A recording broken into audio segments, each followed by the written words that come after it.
When it comes to Israel, all of a sudden there is double standards. We fight terror and we will continue to hunt down those terrorists wherever they are. They're getting so much satisfaction of the amount of death, of the amount of destruction. The same people that I was protecting are the ones that I feel now I have to protect against what the current Israeli government is trying to push through. I'm very pleased that the Israel Defense Forces continues to take the fight to these terrorists inside the Gaza Strip.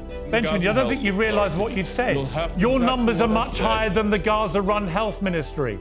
Not once did you interrupt Yotam. It doesn't matter what I did with my other guest. I think everyone can work out who the imbecile is. Everyone can work out who the imbecile is. Yotam, you do not speak for All right, them. cut his mic. Vice President JD Vance dined with the Qatari Prime Minister in New York this weekend as the US continues to mend bridges torched by the shock Israeli strike on Doha. Regional leaders are holding an emergency summit to discuss Israel. The Qatari emir described Israeli aggression as blatant, treacherous and cowardly. The King of Jordan condemned Israel as acting without limits. Israel's attack on a residential building housing Hamas negotiators who were discussing a US-backed ceasefire proposal has both embarrassed President Trump and unsettled the Middle East. In a moment, I'll talk to an IDF whistleblower who is refusing to return to Gaza. We begin with Danny Danon, the Israeli ambassador to United Nations. Welcome back to Uncensored, Danny Danon. I appreciate you taking the time to talk to me again. I'm really struggling to understand the logic. If you genuinely want to get to a peace deal of attacking one of America's leading allies, Qatar, or attacking a Hamas group in Qatar, where the United States has a huge military base there. They've been at the forefront of trying to forge a peace deal, bringing all the people together. I'm really struggling to understand how launching an attack in Doha that ends up not killing any of the Hamas leaders, as apparently was the intention, but kills a number of other people. But it causes outrage across the region, upsets the President of the United States, enrages the Emir of Qatar, understandably. How does any of this advance Israel's cause? And why does it make anybody in the world imagine that Israel genuinely wants peace? Because that is the last thing you would do, surely, is attack the negotiators as they're meeting to discuss a peace deal. Thank you for having me again, Piers. So let's make it clear. The attack was not against Qatar. The attack was in Doha against the leadership of Hamas, a notorious terrorist organization which orchestrated the atrocities of October 7th. So we actually targeted terrorists, period, that are killing people. And only last week we had another terror attack in Jerusalem. And the same group in Qatar, they put a statement that they congratulate the success of the attack, which killed another 6 Israelis. So we are committed to find those terrorists, to bring them into justice, or to bring justice to them. And that's exactly what we did. And Piers, it is exactly what the US did when the US attacked Osama bin Laden, in Pakistan, by the way, or when the UK attacked ISIS terrorists in Syria or Iraq, or when France is attacking terrorist groups in Mali or Burkina Faso. But when it comes to Israel, all of a sudden there is double standard. Why you attack terrorists in a different country and you breach sovereignty of another nation? But that's how it works. We fight terror and we will continue to hunt down those terrorists wherever they are. They cannot hide in Gaza, in Beirut. We will find them wherever they will be. Right, but that doesn't really answer my question. I mean, trying to compare the attack on Osama bin Laden in a compound in Pakistan when he's the leader of Al-Qaeda, as far as I'm aware, he wasn't negotiating any peace process with anybody. In fact, quite the opposite. So a clear, legitimate target. Why would you target people who you are trying to negotiate peace with unless you want to send a message you have no interest in peace? I don't get it. Let's be clear about it. Hamas leadership that was behind the atrocities of October 7th, the one who funded and planned the attack to kidnap Israelis, rape Israeli women and girls, burn people to death, they will not stay with us, period. You can argue with me about the timing, about the location, but they will not stay with us, period. We will get to them. The same way we got to the people who committed the massacre in the Olympic Games in Munich. We got to them. It took us a few years. So the same goes for the leadership of Hamas. We were able to take care of most of them, and we are determined to finish the job, to complete the assignment, to make sure that they will not stay with us after what they did to us. But you know that the families of the remaining hostages are furious about what happened. They believe it has imperiled the lives of the remaining hostages. Many people share that view. It's enraged other countries in the region, some of whom have been moving to potentially formalize, a better relationship with Israel, joining the Abraham Accords. Some of them are members of the Abraham Accords. And everyone's scratching their head, trying to work out the logic of attacking people as they were supposedly meeting to discuss a peace proposal. Because what message are you now sending to the Hamas people who are supposed to be negotiating peace in some format or a ceasefire with Israel if everywhere they meet to discuss the proposals, you're going to kill them? That seems to me a pretty logical assumption by everybody, that you have no desire for peace or a ceasefire. You simply want to lure them into a place where they consider any proposal and then kill them. Do you accept that that is not the way that you get a peace deal, by killing negotiators? The message is very clear. We are not going to wait forever. There is an opportunity for a ceasefire. By the way, we accepted one, and Hamas in the last minute, the same leadership that you are parading now, the same leadership that you're saying that negotiating peace, they decided to pull back from the agreement that was proposed to them. So we don't think they really had the intention to move forward. And even now, they can still decide to accept the proposal that President Trump put forward before we operate into Gaza, before we take more actions. But we cannot just wait and wait and wait. For 2 years, we have hostages in captivity, 48 of them still in captivity of Hamas. We are not going to sit idly by and wait for Hamas to decide what will be the next step. We will go after them, and we will find them, and we will kill them. So it's up to them to decide now what they want to do next. And I hope also for Qatar, it's about time that Qatar will decide whether they want to harbor terrorists or not. I don't understand why they find asylum in the Ritz-Carlton in Doha, and why they are not hiding in a tunnel in Beirut or in Gaza. And I think those terrorists should know that they cannot continue with their lavish lifestyle after they committed this atrocity.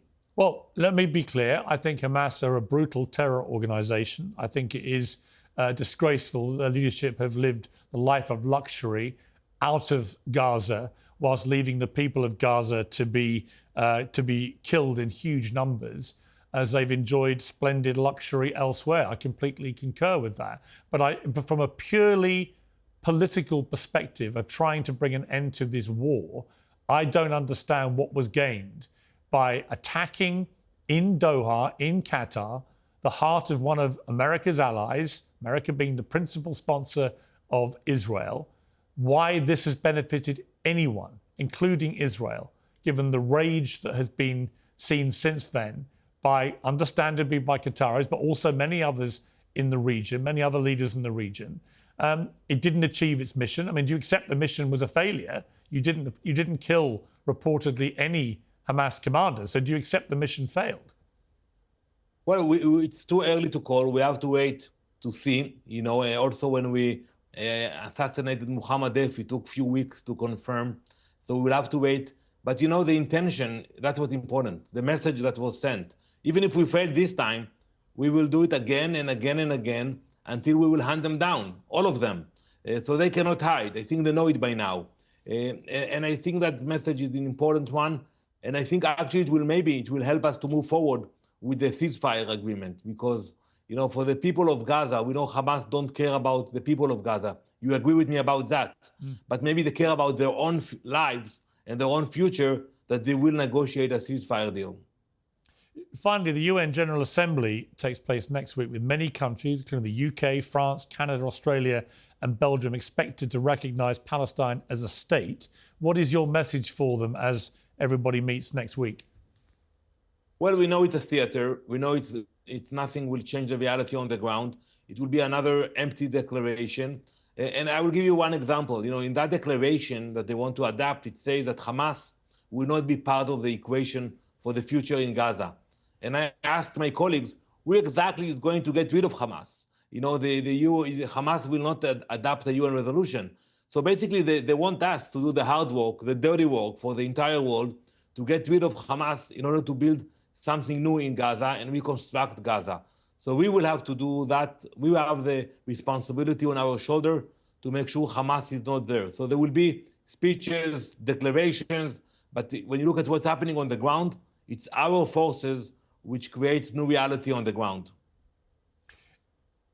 Danny Danon, I appreciate you joining me again. Thank you very much. Thank you very much, Piers. Well, I'm joined now by Yotam Vilk. He's a reserve captain in the IDF and a member of Soldiers for the Hostages, an organisation of Israelis who have served in Gaza but are now refusing to return. Yotam, thank you very much indeed for joining me. You wrote a very powerful op-ed this week in the New York Times explaining your position. For those who haven't read it, summarise what you were saying.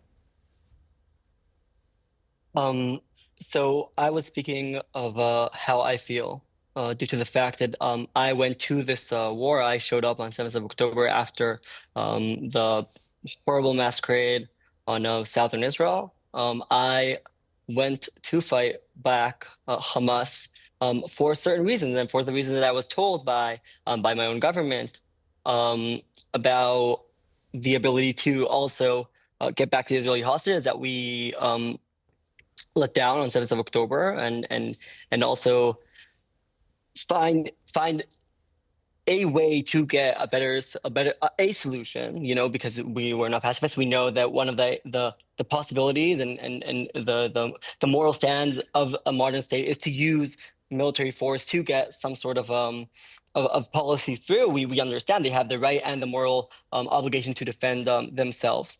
But as the time went by, and as we hear more and more the Israeli government speaking about foreign goals to the Israeli security, and we see we have enough, you know, people speaking about the fact that the Israeli government is working to sabotage a hostage deal. And now also you just spoke about bombing the negotiators during a time when I don't know, I didn't hear anyone from the Israeli government speaking to us about that they were going to back off. Actually, we heard definitely otherwise.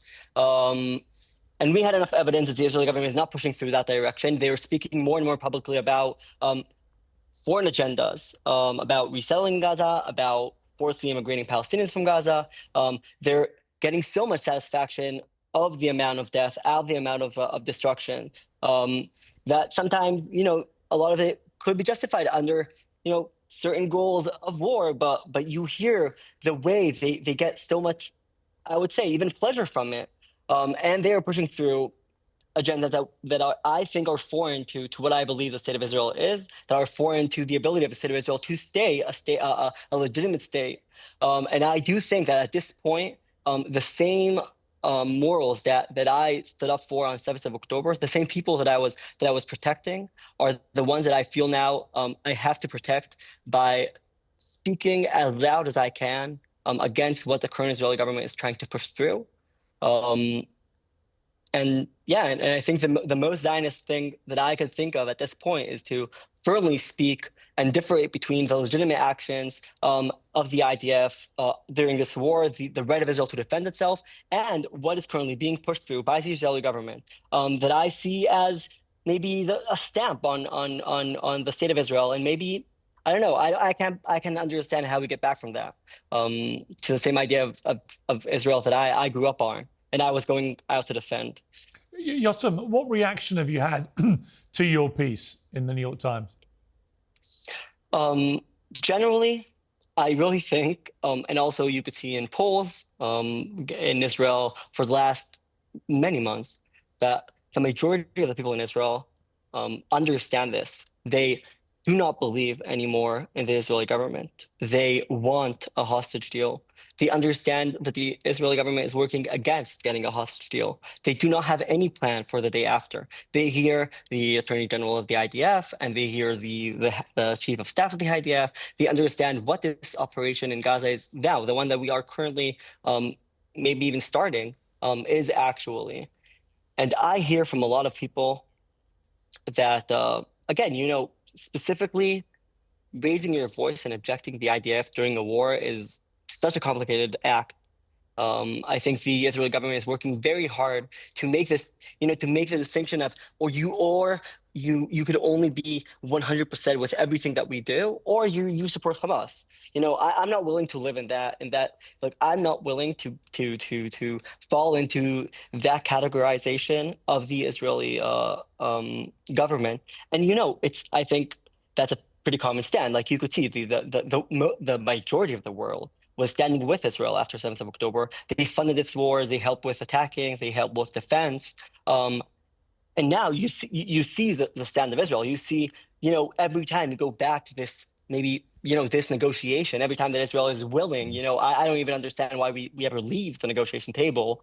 But every time we're willing to come back to it, we come in a weaker position. We come with a worse deal. We come with less of an international leverage, less of a military leverage, because the IDF is falling apart under the fact that we are taking the actions that are currently speaking, that the way that the government is speaking out loud about what they want to do with Gaza against, the stand of, again, the chief of staff, the attorney general of the IDF, probably so many of Israel's officials. Every time we come back to this table, we come back in a weaker position. And I do think that we are in such a critical moment when you hear the Israeli government. We heard today Benjamin Netanyahu speaking about working toward an autocracy. We heard today Yotam Vilk speaking about how he could build houses on the beach of Gaza for the people who's willing to comply his authority. And I do think like this, we're such in a critical position that the amount of lives that are on stake, and the fact that the Israeli government, I don't think, has the moral legitimacy and not the public legitimacy to make these decisions for the people of Israel. When you could see, like, the majority of we don't want this. Like, we're fighting back. We're speaking out. You see the amount of people showing up to serve. You see the public backlash. You see that all the opposition in Israel, from right and from left, is understanding that this war is political, that we're not working for a hostage deal, that they don't have any other plan. I don't know. Like, I don't see any other explanation. Like, I think that if you hold the stand that all of these evidence are just bullshit, and everyone's just like, we all just love Hamas and want the state of Israel to be erased, so you're a conspiracy theory. Like, that's not. I don't understand how you could hold that position. Like, that's so. Yeah, I'm afraid it's the way that I think a lot of people on the hard right in Israel have gone about trying to silence any criticism. They just immediately, they've done it to me, even though I always defended Israel's right to defend itself. In the moment I got more critical of what's been happening this year in particular, I was accused of being pro-Hamas, which is obviously ridiculous. Yeah, I was accused of being pro-Hamas, and I was fighting in Gaza. Yeah, ridiculous. Yes. Yeah, final question, Yotam, before I bring in our other guest to debate with you. Do you believe that the IDF has been committing war crimes in Gaza? US national debt is more than $37 trillion, and these are uncertain times for the global economy. It's enough to make you think, maybe now would be a good time to buy some gold. Whether it's a hedge against inflation, peace of mind during global instability, or just sensible diversification, Birch Gold Group believes that every American should own physical gold, and they've created something special. Until the 30th of September, if you're a first-time buyer, Birch Gold is offering a rebate of up to $10,000 in free metals on qualifying purchases. To start the process, request a free information kit now. Just text Piers, P-I-E-R-S, to 989898. Make right now your first time to buy gold and take advantage of a rebate of up to $10,000 when you buy before the end of September. Text my name, Piers, to 989898. Claim your eligibility and get your free information pack. Again, just text Piers to 989898. It's not just how the news is told, but what's left out, which concerns me. And when a friend in the business recommended I try ground news, I gave it a go. Quite honestly, I was impressed. It does something brilliant, which most news platforms are afraid to do. It's an app and a website that lines up coverage of the same story from across the spectrum, left, right, international, and lays it all out side by side. That kind of transparency is increasingly rare and is vital. Ground News helps you to dig in and find the facts by showing you who owns each outlet, what their bias is, and which stories are being buried. Has an especially revealing blind spot feed, which services stories being reported almost exclusively by only one side of the political divide. I want to hear every side before making up my mind. Ground News makes that possible and easy. It's independent, funded by subscribers and not corporate interests, just like my show. And it's a tool that puts the power back in your hands. Go to groundnews.com/peers to claim your 40% discount to the unlimited access Vantage plan and see what everyone else is missing. That's groundnews.com/peers.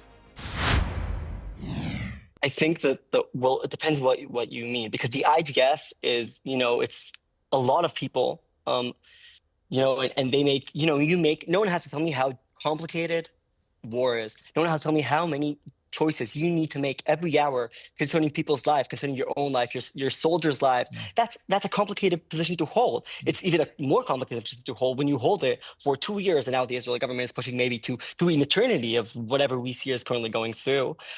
And these people have to make these decisions. I do think that the way that when a war becomes just the state of being, it cannot hold the same, moral stand that we understand that under the state of war, we don't have the same amount of criminalization. We don't have the same way of thinking about, the state of law and accountability. Like, it doesn't look the same, because you cannot hold a war under these conditions, because you have so many people making these horrible decisions every day, and we are fighting a cruel terror organization who uses civilian facilities as a place of war. Like, it's so complicated. I do think that not enough has been done by the Israeli legal system and by the Attorney General of the IDF to look through what we see as, a violation of Israel's obligation under humanitarian law. And you see soldiers who are, publishing things on social media that are definitely against what I was taught, and I taught my soldiers as the moral stand of the Israeli Defense Force. And I do think that the Israeli, I would want the Israeli Attorney General and the Attorney General of the IDF to see this as an issue that we should deal with, and we should have a state of law for some sort of accountability. Because I do, without that, you dismantle any sense of moral. But generally, war is complicated. Making decisions is complicated. I think, refusing has such a big decision, and I'm frightened about whatever's going to happen to my country. I don't sleep at night because of that. But I do think that every day we let our government push through what is currently going to maybe happen. Is the prices are so much higher. I hear the hostages' family. I hear so many people in Israel and so many people around the world who are Zionists, who are always Zionists, who are speaking for Israel. And they're so we're so terrified by the fact that our country was hijacked by these group of people. I feel like I'll pay the prices that we need to pay. I think nothing is more important than stopping at this point. I don't think they have the moral legitimacy or the public legitimacy to make any decisions, except the decision to maybe try and amend part of what happened to us under their rule on 7th of October by getting our brothers back from captive. Yeah.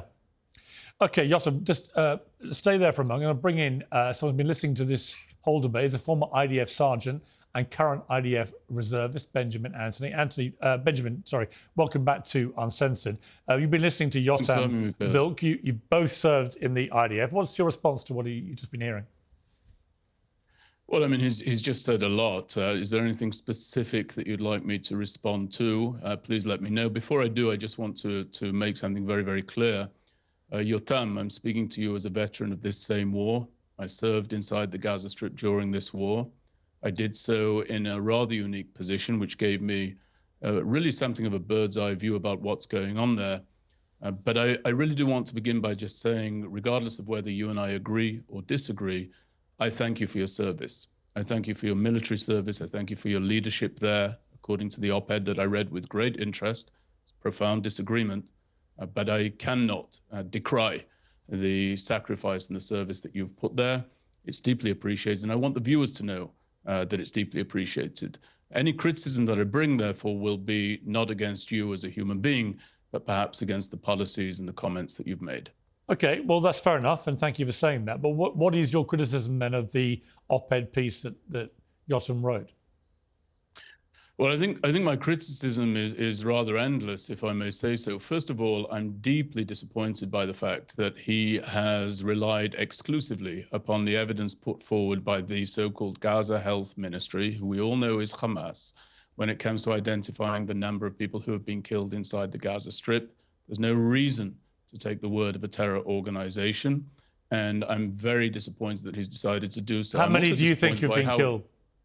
I think approximately 30,000 people have been killed. Well, hang on. Well, okay, but hang on. Sorry, Benjamin. With all due respect, no. You asked me to respond. I'm sorry, but just I want to respond. Well, yes, but you can't Piers, just. I've watched you do this. You interrupt all the time. No, I don't. And you throw out these red herrings. You said something I have to challenge. Have been killed. I've answered you. I want to finish responding to your earlier question, and then you can ask me whatever you want. No, actually, that's not how this works. You Sorry, no. I'll if you say something I want to challenge, I will challenge it. If you don't want to be challenged on it, that's fine. Not once. You don't have to answer my question. Not once did you interrupt Yotam. It doesn't matter what I did with my other guest. Fire away. I asked you how many have been killed. You have set the death toll. You mean the total death toll is 30,000. Is that what you just said?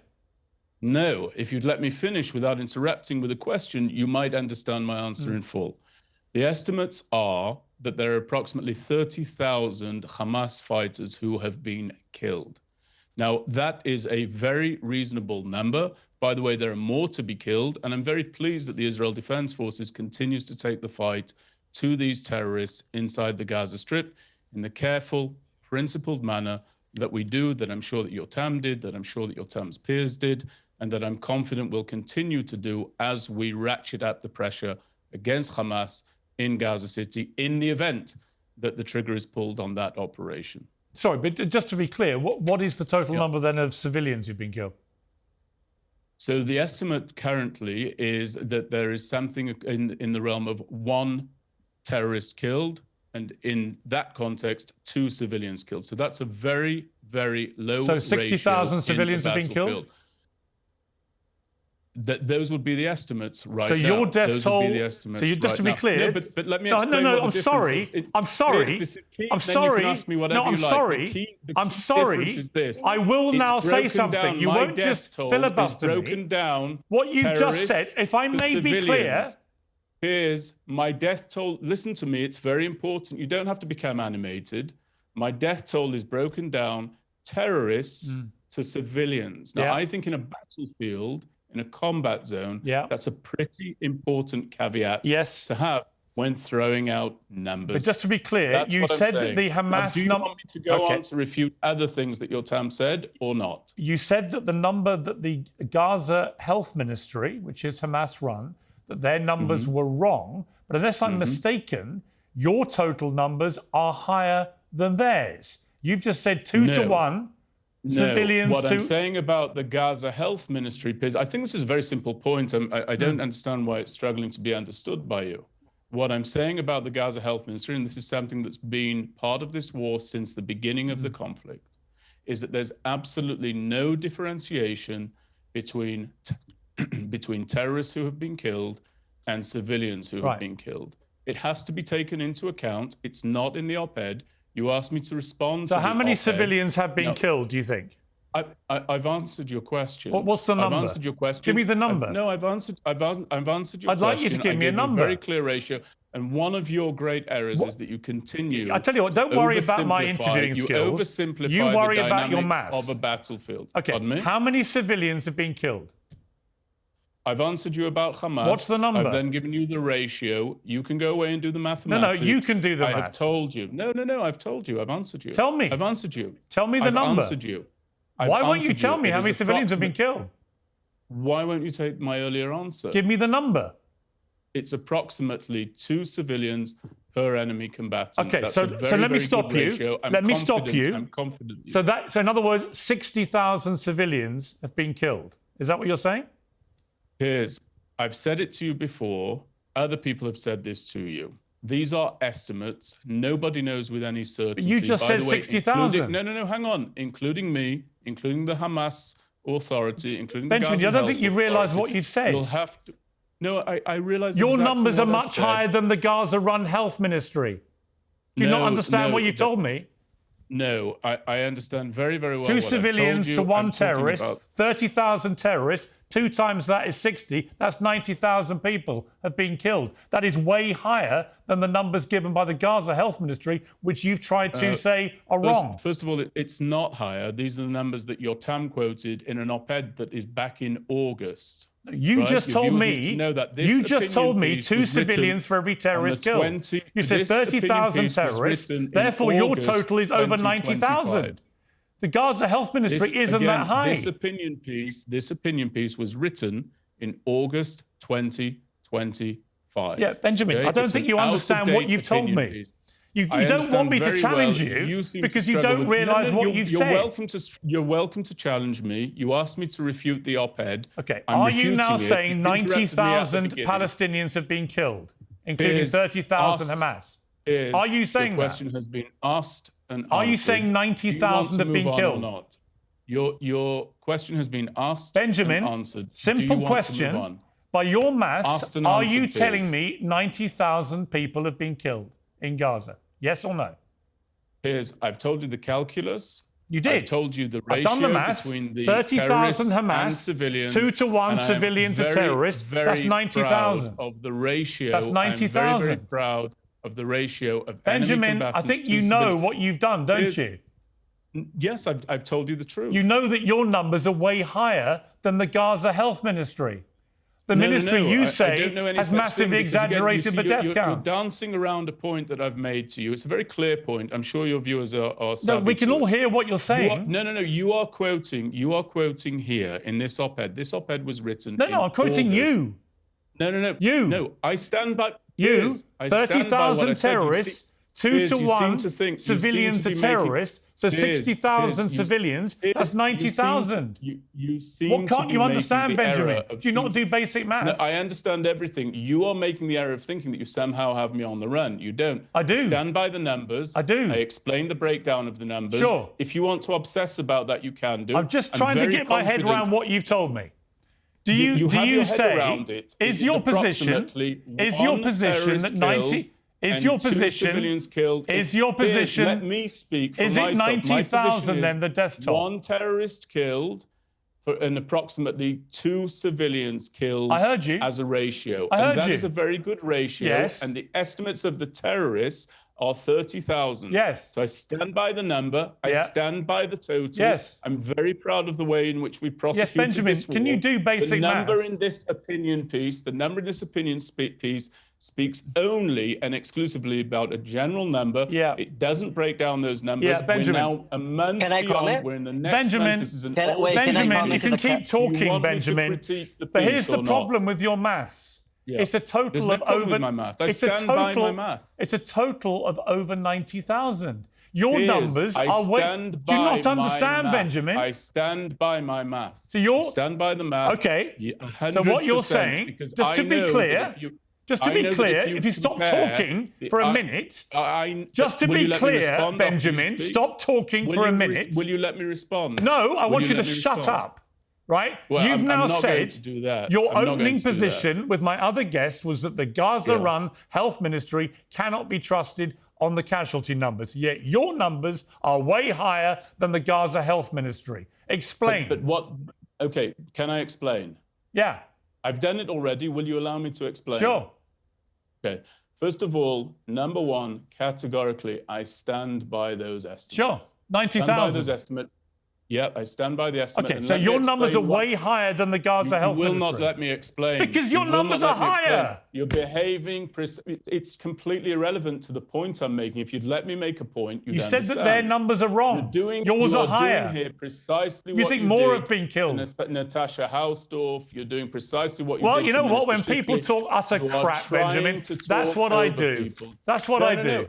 Will you let me answer your allegation so that people It's not an allegation, it's just your maths. Move on. No, Piers, you keep talking about maths as though I haven't already acknowledged a number, given a number. 90,000.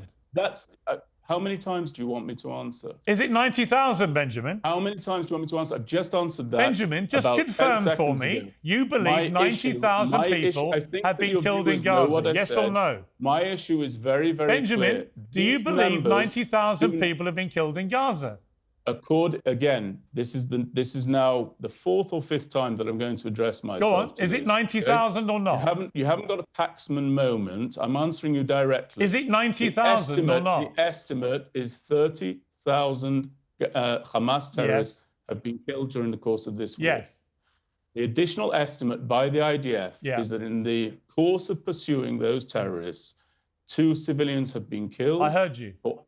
For each terrorist. I heard you. Where is my issue? So you've added that up, and you've come to the figure of 90,000, and I stand by it.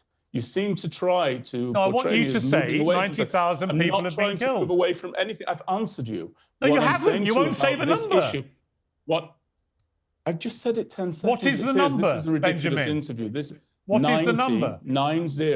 Okay, great. So you accept then that your number is way higher than the number of the Gaza Health Ministry have put out. That's not the issue at play. You literally started this whole debate by saying the Gaza, the big mistake that Yotam was making, the big mistake Yotam was making was believing the Gaza Health Ministry, and actually your number is way higher. Can I explain to you why?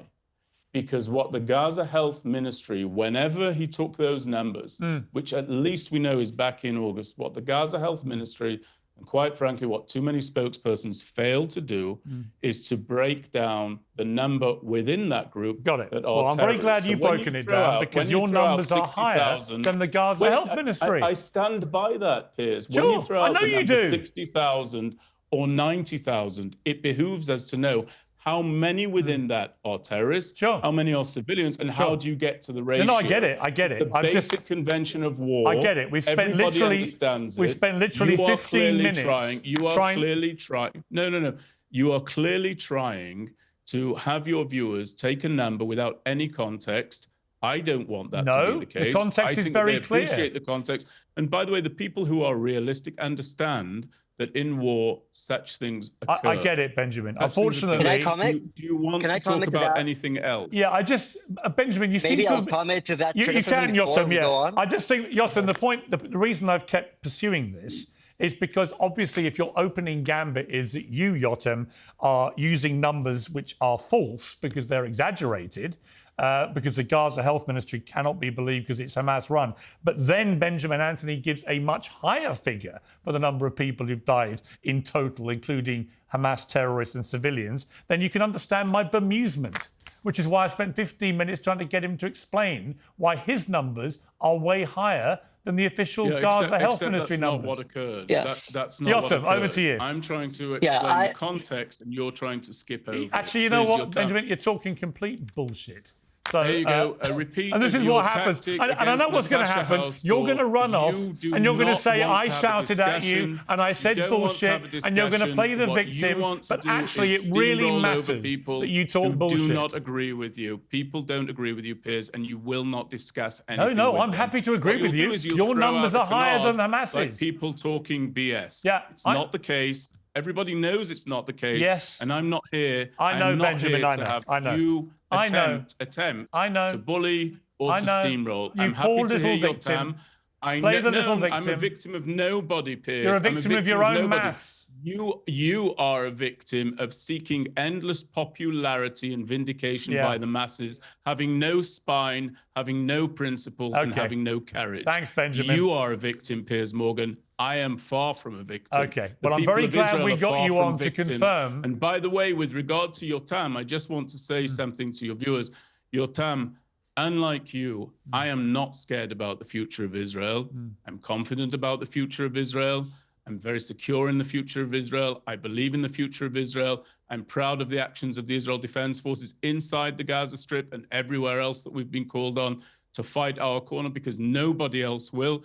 You've made a dreadful folly by taking conversations that you know take place regularly and often in reserve duty among friends. I'll give the final word to Yotam. From the left and from the right. Yeah. And you have decided to take your own concerns, your own insecurities, and your own fears, which are not well-founded at all, and to export them to imbecilic interviewers like the one that we currently sit in front of. I think everyone can work out who the imbecile is. Everyone can work out who the imbecile is. He blows whichever way the wind takes him. Okay, thank you very much, Benjamin. Will be remembered. If you don't shut up, we are going to cut your mic. So if I were you, shut up and let Yotam have the last word. I work with many of the hostage families. Oh, shut up, please. Yotam. You do not speak for them. All right, cut his mic, please. You do not speak for them. Cut his mic. I work with the hostages. Okay, thank you. Yotam, final word to you. Okay, the use, the cynical use now of the hostage family is outrageous. I won't even comment about that.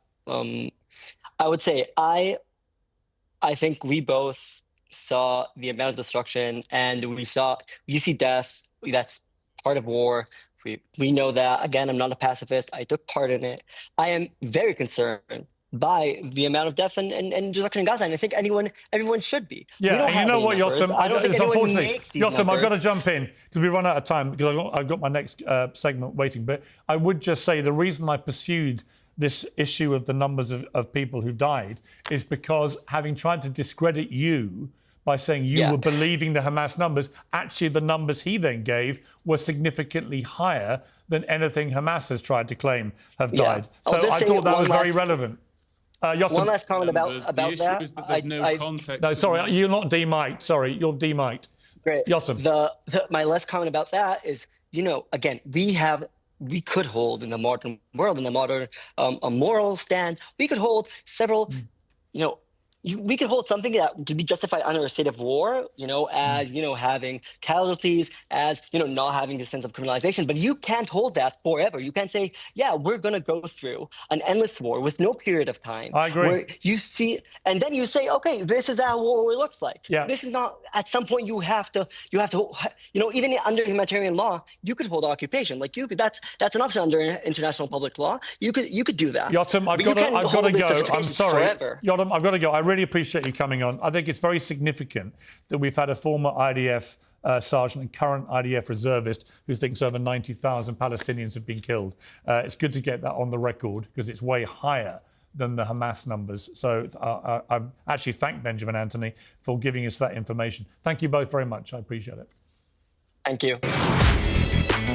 Piers Morgan Uncensored is proudly independent. The only boss around here is me. If you enjoy our show, we ask for only one simple thing.